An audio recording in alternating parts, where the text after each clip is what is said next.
Tip Lewis and his lamp. Chapter 13.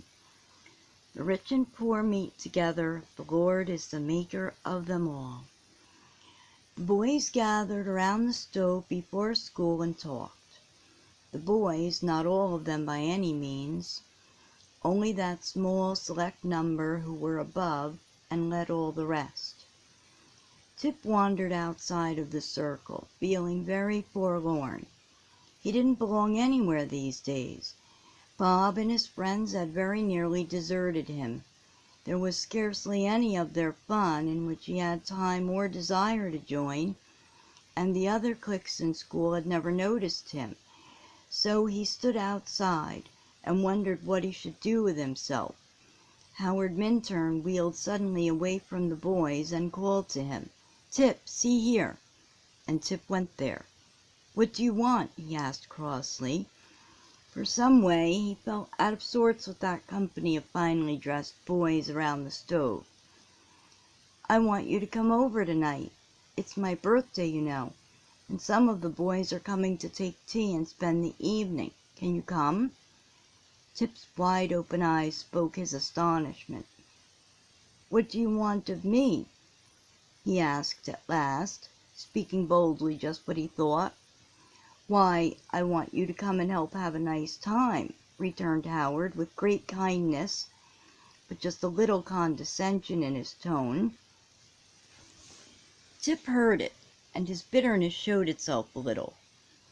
"It's a new streak you've got, ain't it?" he said, still speaking crossly.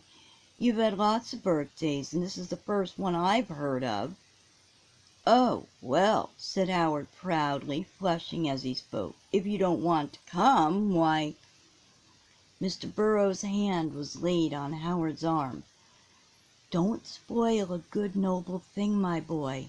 It's all new to Edward. Urge him." Mr. Burrows spoke low, so no one else could hear him, and turned away. At recess, Howard sought out Tip. "I honestly hope you'll come tonight, Tip, for you're a good fellow to play games with, and the boys would all like to have you." Tip had quarreled with his ill humor, and it had vanished. "I'll come," he said in a cheery tone, "only I'll look like a big rag bag by the side of you fellows." "Never mind," said Howard, turning to join the boys. "You come." Why had Howard Minturn invited him to the grand birthday party? This was the question that puzzled Tip. Had he known the reason, it would have been like this. Mr. Minturn had never quite lost sight of Tip since the circus. He wanted to help him, wanted to do it through his son, only he wanted the son to think that he did it himself. Knowing Howard pretty well, he said when they were seated at breakfast that morning, "I've just been reading about a real hero." Howard longed to be a hero. He looked up eagerly. "Who was he, father? What did he do?" "Well, he was a rich young man, and he had the courage to take for his friend a poor fellow who hadn't 2 cents to his name. To pay him, the time came when he was proud to be noticed by the great man who was once so low." This thought was still in Howard's mind when he walked with Ellis to school. So when Ellis said, "There goes Tip Lewis. Father thinks we ought to notice him. He is trying real hard nowadays to behave himself, you know," it was easy for Howard to mingle Tip in with his thoughts. "Ellis," he said after a moment's silence, "suppose I invite him to come to our house tonight? He's a splendid good fellow to have a game. Never gets mad, you know." "Suppose he'd come?" asked Ellis. "Yes, of course. Jump at the chance." "I'll do it.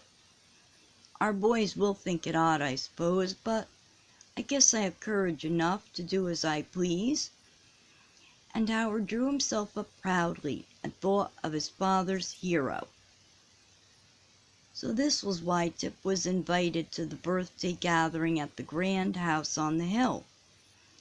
Mrs. Lewis sewed that afternoon on his jacket, mending it up more neatly than ever before.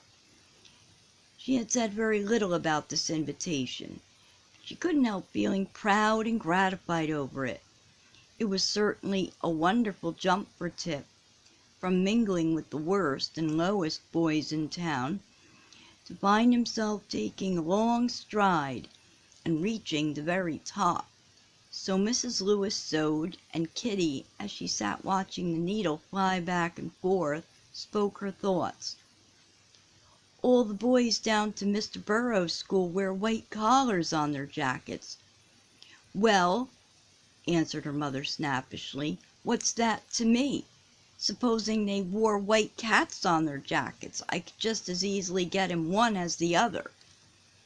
It was a sore subject with Mrs. Lewis. From her very heart she wished she could dress Tip in broadcloth today, just as fine as that which Howard Minturn himself wore, and a collar so white and shiny that it would fairly dazzle the eyes of the others to look on it. But since she was so powerless to do what she wanted, it made her cross. The bedroom door was open, and Tip's father heard. By and by, when his cough was quieter, he called, "Kitty," and the little girl went in to him. "Is the jacket fixed, Kitty?" "Yes." "Does it look nice?" "Some." "Would you like to find a collar for Tip to wear?" "Well enough," said Kitty wonderingly. "Well now, I've got 2 or 3 that I don't wear any more. Never shall, I guess." This last spoken sadly. "Suppose you take one of 'em.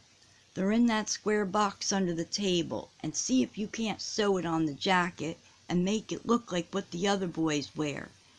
Now you try what you can do, just to see what Tip will say." Kitty went slowly over to the box. This was new work for her, but her father was so very pale today, and those sadly spoken words, "and never shall, I guess," had quieted her. So she made no answer, but drew out one of the collars. It looked nice and white, and shone too.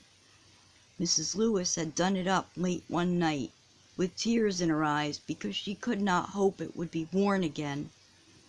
"What are you doing with that?" she asked sharply, as Kitty appeared from the bedroom. "Father wants Tip to wear it," answered Kitty. "I'll lend it to him," spoke the sick man. "We want him to look as decent as we can today, you know." Mrs. Lewis said no more, but it seemed to her like giving up one more hope of her husband's life. Tip came down from the garret with neatly brushed hair, and dressed in his clean shirt, nicely mended jacket, and the shiny collar. It was wonderful what a difference that collar made. He didn't look like the same boy. "Kitty," he said, his face all aglow with pleasure, "where did I get a collar?" "It's father's. He said wear it," answered Kitty. "And how did it get on my jacket?" "Jumped on, likely." Kitty spoke in a short, half-provoked tone. She was so unused to doing a kind thing that she really felt half ashamed of it. "Well," said Tip, smiling all over his face, "if that's so, it's the best jump it ever took, and I thank it from the bottom of my heart."